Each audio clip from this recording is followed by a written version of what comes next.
Hello everyone, hope you all are doing well. This is MD Faizan, GST and Income Tax Practitioner, and welcome to my channel Taxes Q&A with Faizan.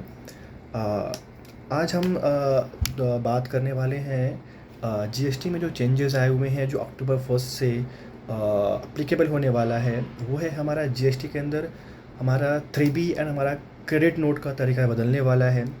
और ये video बहुत ही informative होने वाली है आप लोग के लिए। प्लीज़ आप इसको एंड तक देखना एंड लेट्स गेट स्टार्टेड।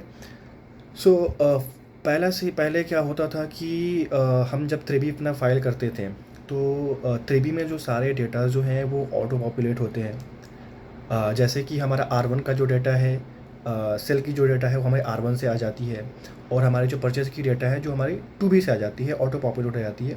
फिर हम अपना इनपुट और आउटपुट देख के अपनी जीएसटी रिटर्न फाइल कर देते हैं। बट नहीं, अब ऐसे नहीं होने वाला है।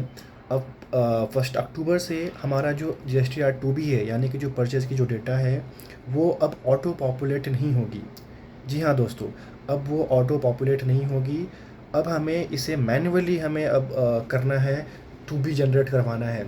और वो 2B जनरेट अब कैसे होगा? हमें अब जाना होगा IMS में, यानी कि इनवॉइस मैनेजमेंट सिस्टम, उसके डैशबोर्ड में जाना होगा, जहाँ पे हमारी इनवर्ड सप्लाई और आउटवर्ड सप्लाई हमारी वहाँ पे शो होती है। वहाँ हमें पहले क्या करना होगा, हमें अपने इनवर्ड सप्लाई में जाके हमारे जितने भी इनवॉइसेस आ रहे हैं, जितना भी हमने परचेज़ करी है अपने सप्लायर से, वो सारे इनवॉइसेस उस पर्टिकुलर मंथ के आ जाएंगे।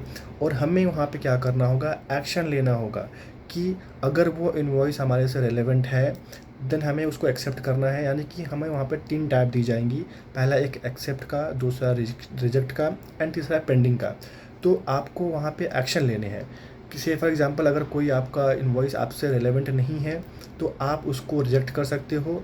अगर वो कुछ डाउट में है तो आप उसको पेंडिंग भी रख सकते हो, और जो आपसे रेलेवेंट इनवॉइसेस हैं आप उसको एक्सेप्ट कर सकते हो।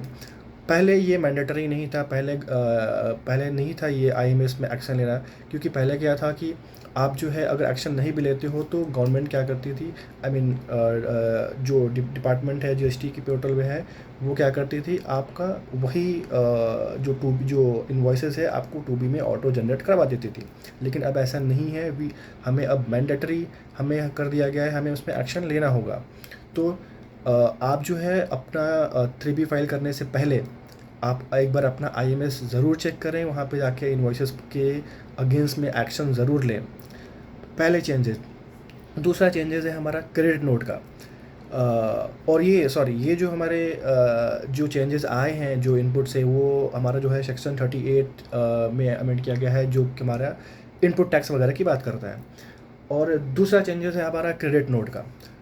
क्रेडिट नोट में अब ऐसा कर दिया गया है कि क्रेडिट नोट के लिए भी अब हमें एक्शन लेने होंगे। एक्शन इन द सेंस कि से फॉर एग्ज़ाम्पल आपने किसी पर्टिकुलर मंथ में आपने क्रेडिट नोट इशू किया है एंड आपने उसको पोर्टल पे ऐड भी कर दिया है, अपलोड भी कर दिया है। लेकिन आपने जिसको क्रेडिट नोट इशू किया है वो जब तक आप अपने IMS में उस क्रेडिट नोट को एक्सेप्ट नहीं करेगा तब तक आप जो है अपनी लाइबिलिटी कम नहीं कर सकते हो। जब आप क्रेडिट नोट इशू करोगे तो आपका लाइबिलिटी कम होगा टैक्स की, और सामने वाले का इनपुट रिवर्स करना होगा। तो जब तक वो इनपुट रिवर्स नहीं करेगा, अपने IMS डैशबोर्ड में जाके उसको एक्सेप्ट नहीं करेगा, तब तक वो आपकी लाइबिलिटी बनी रहेगी आपकी।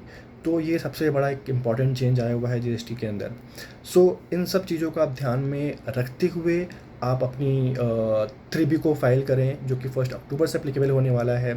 एंड ऐसे ही इन्फॉर्मेटिव वीडियो मैं बनाते रहूँगा। और अगर आपको किसी चीज़ पे पर्टिकुलर वीडियो GST के बारे में अगर आप चाहते हो कि मैं बनाऊं, तो प्लीज़ आप नीचे कमेंट में आप उसको पिंग कर दो। डेफिनेटली मैं बनाऊंगा। एंड मैं आता रहूँगा ऐसे ही अपने वीडियोस पे GST और इनकम टैक्स की अपडेट देने के लिए आता रहूँगा। और अगर आपको मेरी वीडियो इन्फॉर्मेटिव लगती है तो please do subscribe my channels, और सपोर्ट करें आप मेरे को। Thank you so much. Thank you.